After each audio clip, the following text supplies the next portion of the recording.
بسم الله الرحمن الرحيم. الحمد لله رب العالمين والعاقبة للمتقين،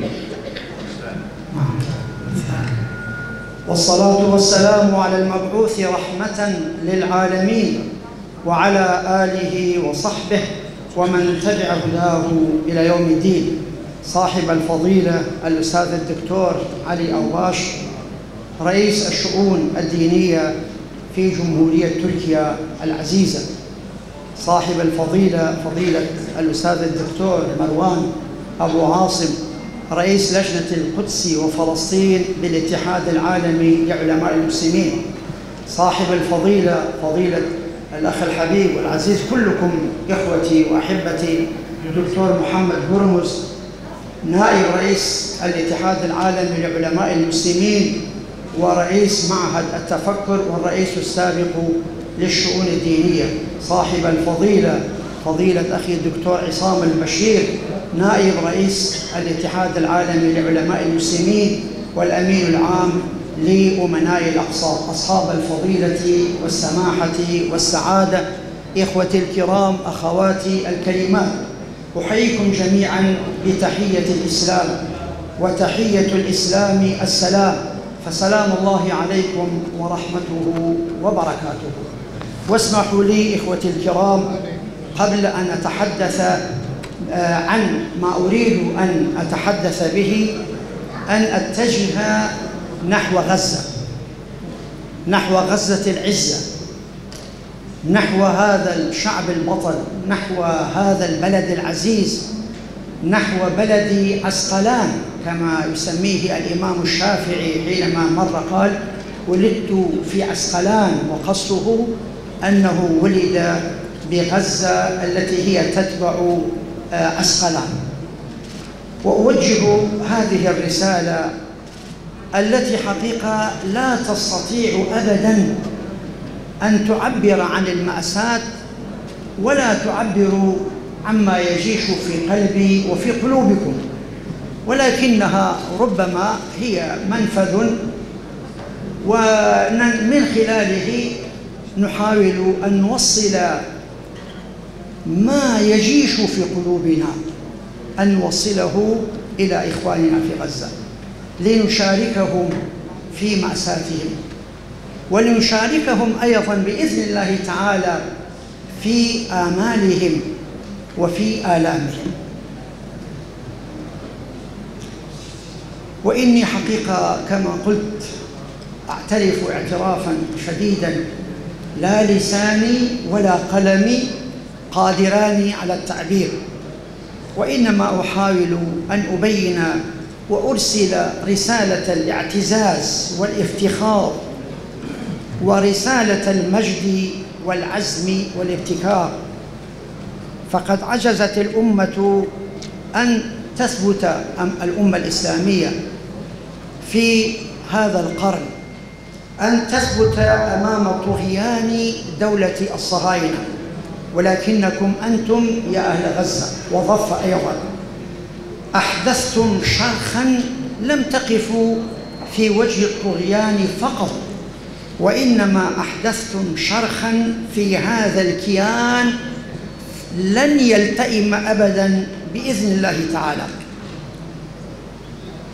وحققتم أول شرط من شروط القضاء على المفسدة الثانية بنص القرآن الكريم: فإذا جاء وعد الآخرة ليسوءوا وجوهكم.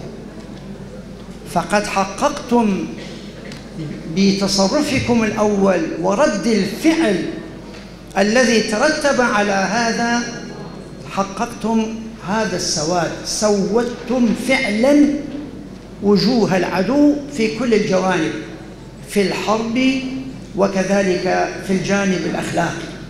وإنني أؤكد كل ما قاله فضيلة أخي العزيز دكتور علي، وأؤكد كل ما قاله فضيلة أخي العزيز دكتور مروان، كل ما قالوه هنا يأتي ما فعله إخواننا في غزة وما فعلته هذه الدولة الصهيونية النازية الإجرامية في غزة.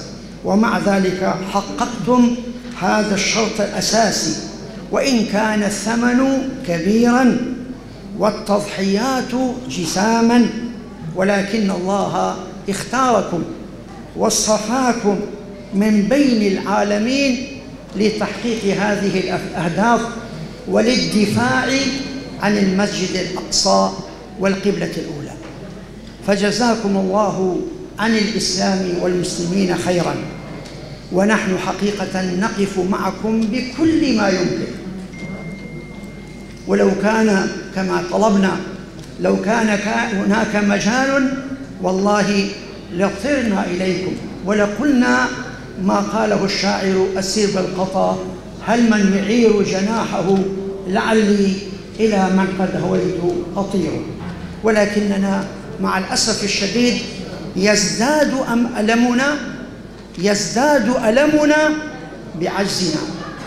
مع الأسف الشديد أمتنا عاجزة، وبالتأكيد علماؤها أيضا غير قادرين إلا على ما يستطيعون فعله، وهو قضية البيانات والمقترحات. ومع ذلك فالعلماء وعلى رأسهم الاتحاد العالمي لعلماء المسلمين لم يألوا جهدا بقدر طاقتهم. من يوم طوفان الأقصى الاتحاد يعمل ويقترح ويقابل الرؤساء والوزراء ويوجه الأمة. وكان آخر توجيه وليس آخرا كان التوجيه أو الفتوى التي صدرت من لجنة الاجتهاد والفتوى. وإنني حقيقة بالمناسبة رأيت حديثا ضعفه الكثيرون بالمناسبة، ولكن الحافظ ابن حجر قال له شاهد قوي جدا. هذا الحديث حقيقة حول عسقلان، حيث روي عن أنس بن مالك مرفوعا: عسقلان أحد العروسين يبعث منها يوم القيامة 70,000 من الشهداء وفودا إلى الله، وبها صفوف الشهداء رؤوسهم مقطعة في أيديهم، تسج أرواحهم تسج أوداجهم دما، ويقولون: ربنا آتنا ما وعدتنا على رسلك ولا تخزنا يوم القيامة إنك لا تخلف الميعاد.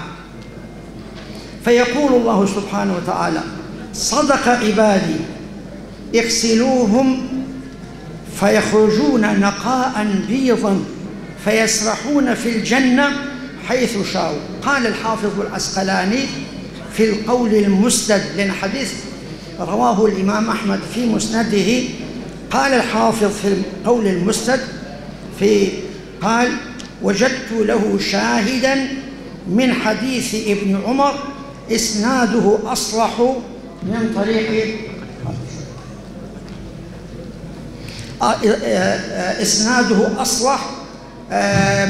طريق أنس.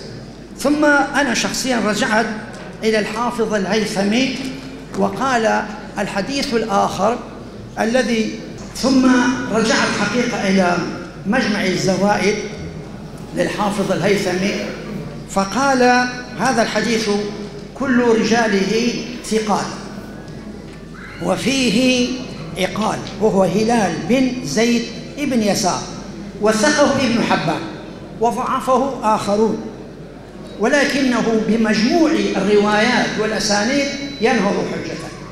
هذا الحديث حقيقة سبحان الله كأنه فعلا يطابق تماما ما وقع سبحان الله لأهل غزة. رسالة أخرى بالإضافة إلى أمتنا الإسلامية: حكاما ومحكومون، والله نحن في الاتحاد والعلماء أمثالكم، نحن لسنا ضد أي شخص إلا الشخص الذي يخالف شرع الله ولا يقوم بواجبه في هذه المحنة الشديدة. فلذلك يجب على أمتنا الإسلامية أن تتحرك حركة أحسن وأقوى وتضغط تماما لمنع هذا العدوان الذي تجاوز كل الحدود كما قاله فضيلة الشيخ مروان وكذلك فضيلة الشيخ علي. لذلك إخوتي الكرام لا يجوز للأمة، كذلك رسالتي إلى الأمة الإنسانية التي قالها أيضا فضيلة الشيخ علي: أين الإنسانية؟ رغم أنه الحمد لله أن أقول إن الإنسانية حقيقة تحركت في العالم الغربي، في أمريكا قبل العالم الإسلامي، فلذلك نحيي هذه الروح، ولكن نطالبهم في هذا المنبر بأن تتحرك أكثر وأكثر لمنع العدوان. إلى اليوم لم تؤثر كل هذه الحركات في منع العدوان على غزة، فيجب أن تصل حركاتنا إلى منع العدوان على غزة. نحن يهمنا أن يتوقف العدوان في غزة وأن تعاد غزة وأن لا يهجر أهل غزة. هذا الذي نريده وهذا الذي نرجوه وهذا الذي نعمل له بكل طاقاتنا. رسالة ثالثة حقيقة إلى السياسيين الحكام وداخل العالم الإسلامي وخارج العالم الإسلامي. هذه الرسالة رسالة نصح وحكمة، ولكنها رسالة تحذير أيضا. أنا لا أعتقد أن الأمة الإسلامية والأمة الإنسانية تتحمل أكثر، ستتفجر وستؤدي ذلك إلى اضطرابات في عالمنا العربي والإسلامي وبلا شك، وهذا الاضطراب ليس من مصلحة المسلمين ولا من مصلحة الغربيين ولا من مصلحة الإنسانية. حينئذ تنفلت الأمور. فلذلك أوجه رسالتي إلى جميع السياسيين من مختلف العالم أن يتحركوا قبل أن تنفلج قبل أن تتفجر هذه الأمم أو هذه الشعوب أو هذه الدول. وحينئذ كما قال الآية الكريمة التي تلاها: إلا تنفروا يعذبكم عذابا أليما.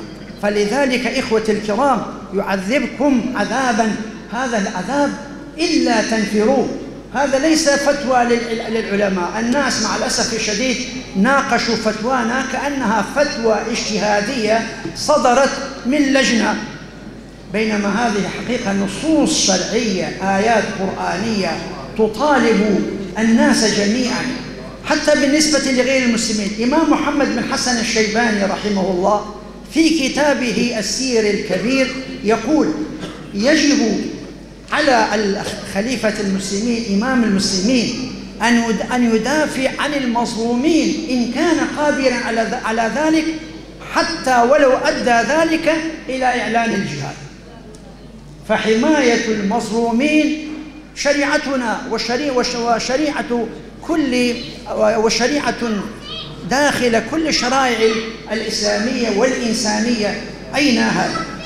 ولذلك ما دامت المناقشة حقيقة إخوة الكرام، ما دامت الفتوى تناولها البعض، إذا تسمحوا لي باختصار شديد أنا أمر عليها مر الكرام على رد على هذه الفتاوى، حتى نحن العلماء بلا شك أنتم على ثقة نزداد ثقة بأن هذه الفتوى ليست فتوى صادرة من فئة، وإنما هي نابعة من كتاب الله وسنة رسوله صلى الله عليه وسلم.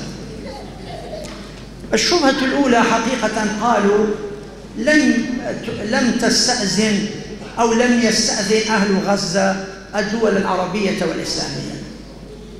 هذا من ناحية الشرعية. إخوة الكرام أنتم علماء، عندنا فرق بين جهاد الطلب وبين جهاد الدفع.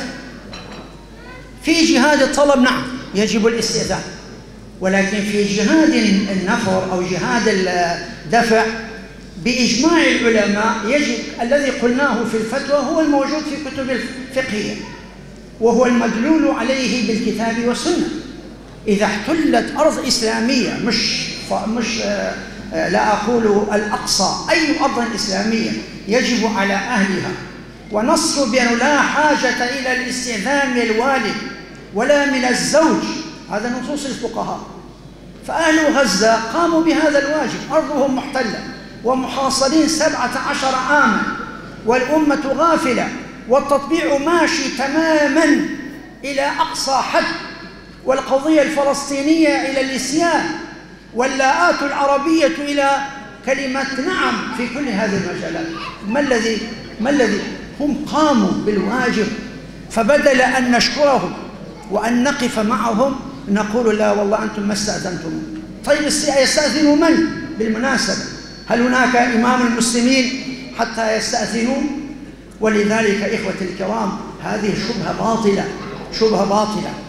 الشبهة الثانية التي قالها هؤلاء أنهم قالوا في قضية هذه الآية الكريمة التي أشار إليها أخي الدكتور مروان،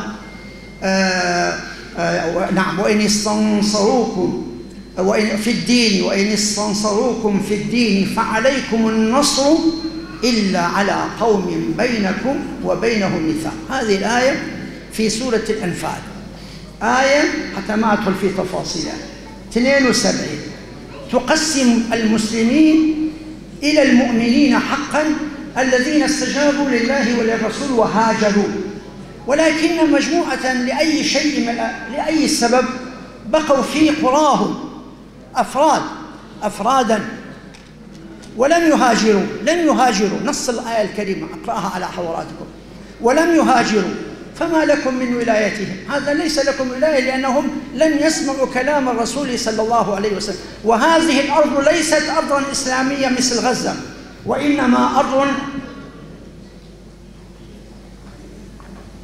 يعني مثل الناس الذين يعيشون في لندن ولا يعيشون في أمريكا، ليس لنا يعني من ولايتنا منهم، ولايتهم ليس لنا ولاية لهم. دول لو صار أي شيء هم لابد أن يحلوا مشاكلهم. الدول الإسلامية تسعى لحل مشاكلهم ولكن لا تتدخل، ولا يجوز لها أن تتدخل بنص القرآن الكريم ما دام بينهم. هذا هو القياس. أما أرض غزة المحتلة، شوف إخوة الكرام، لا يمكن أن تقاس على هؤلاء على أرض كافرة أصليا وناس لم يسمعوا كلام الرسول صلى الله عليه وسلم. ومع ذلك بالمناسبة حتى قضية الإذن، إمام الشيرازي يقول أن الإذن يعني إذا كان هناك مصلحة، لا يعني القضية مستعجلة حتى في جهاد الطلب، إذا كانت القضية مستعجلة وتحقق مصلحة فإنه أيضا لا يحتاج إلى الإذن وجوبا، ونص على ذلك علماء آخرون. وطبعا هنا حقيقة ويدل على ذلك إخوة الكرام حديث سلمة بن الأكوع حينما سمع أن مجموعة من الناس جاءوا في أطراف المدينة وغزوا المدينة، والحديث صحيح في مسلم وفي البخاري أيضا. غزوا وأخذوا فورا، صاح صيحة، ثم جمع هو بنفسه وحده فتابعه وقاتلهم حتى استرد اللقاح واللقاح، أي الإبل التي ذات اللبن وحديثة الولادة، فاسترجعها منهم وأخذ منهم أيضا حوالي 30 يعني شيئا تركوه مع أنفسهم. فهذا دليل بأنه هناك بعض الحالات حتى في حالات جهاد الطلب وليس في جهاد نعم الطلب وليس في جهاد الدفع. وطبعا هذا الحديث كما قلت صحيح. قضية ولا تلقوا بأيديكم إلى التهلكة، كأنهم هم حريصون على أهل غزة ويقولون أنتم ليش ألقيتم يعني أنفسكم في التهلكة. حقيقة هذا فسره الحديث الصحيح المتفق عليه بأن المقصود بإلقاء التهلكة هنا عدم الإنفاق في سبيل الله، وهذا تقريبا حديث مشهور جدا.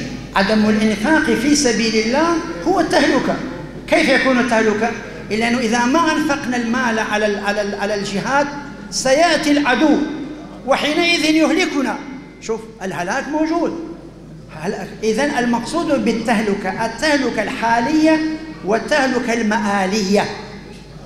فلذلك إخوة الكرام، وهكذا أنا حقيقة مشيت في هذه المسألة برد مطول، لكن لا أريد أن أطيل. ويمكن فيما قلته إن شاء الله إشارة واضحة بأن كل ما قالوه في الرد على الفتوى ليس له مستند شرعي إلا مستند سياسي. نعم، يمكن أن يؤخذ السند السياسي على العين والرأس، أما مستند من كتاب الله أو من سنة رسوله صلى الله عليه وسلم لم أجد حقيقة بمنتهى. ومع ذلك إخوتي الكرام، نحن في الاتحاد لسنا دولة ولسنا جهة سياسية، ونحن لا نعلن الجهاد، وإنما نطلب من الحكام أن يعلنوا الجهاد، وهذا فرق بين المسألتين. نحن لسنا جهة سياسية ولا جهة تستطيع أن تصدر تقول جاهدوا والناس يجاهدون، وإنما نحن نبين الحكم الشرعي، كلامنا وفتوانا في دائرة البيان فقط. هذا ما أردت بيانه. وأخيرا إخوتي الكرام، ونحن في هذا البلد العزيز تركيا التي أسأل الله سبحانه وتعالى أن يحفظها رئيسا وحكومة وشعبا، أن يحفظها من كيد الكائدين وشر الحاسدين. نشكر تركيا على مواقفها، ولكنها نطلب منها المزيد، نطلب من تركيا المزيد، وتركيا قادرة إن شاء الله على فعل المزيد، تستطيع أن تفعل الأكثر، ونحن معه، والله قبل كل شيء مع تركيا. وإن شاء الله تمشي تركيا بكل حكمة وسداد ورشاد في تحقيق إيقاف هذا الحرب في غزة وفي ضفة، وإن شاء الله وكذلك بالمناسبة في السودان. فدور تركيا دور كبير، أسأل الله أن يحفظ تركيا. كما أنني أشكر أخي معالي الشيخ علي على تخصيص خطبة الجمعة، خطبة جمعة أمس كانت خطبة موحدة حول غزة، ولم يكتفي بذلك، بل إنه طلب منهم التكبير. فجزاك الله خيرا، وجزا الله علماء تركيا خيرا. إني أحييكم وإني أعتز بكم كل الاعتزاز، فجزاكم الله خيرا، وأنتم أملنا ونحن معكم إن شاء الله في تحقيق الخير لهذه الأمة الإسلامية. بارك الله في الحاضرين والحاضرات والعالمات والعلماء على حضوركم المكثف الجيد. ويجب كما قال أخي الدكتور أن لا نكتفي بما نحن في هذا الاجتماع، أن نضع خطة عملية، ما يسمون الخطوات العملية، خارطة الطريق إن صح التعبير، إلى الوصول إن شاء الله إلى إيقاف العدوان، ثم إعادة الإعمار بإذن الله تعالى، ثم نزورهم بإذن الله تعالى، نزورهم بإذن الله تعالى وهم جميعا مرفوع الرأس، ونحن إن شاء الله سعداء بكل ما نقدمه لهم.